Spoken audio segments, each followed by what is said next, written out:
Men narsalarning eng yaxshisini tanlayman. Eng yaxshi ahang, eng yaxshi o'quvchi. Kundalik buyumlarim uchun texmi shundaq. Men faqat xollarim choch bo'yoqlari bilan sochlarimni rangdor, go'zal qildim. Xollarim mening sirim bo'lib keldi. Xollarim yuz yuvish malhami.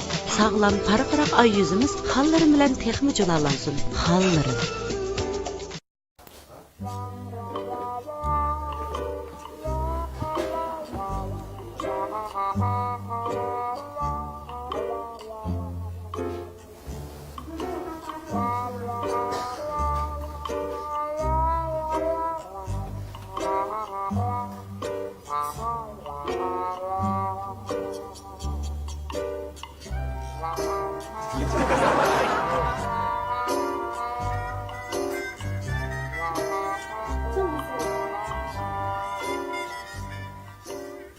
Dia ada kapto tiken sapripa.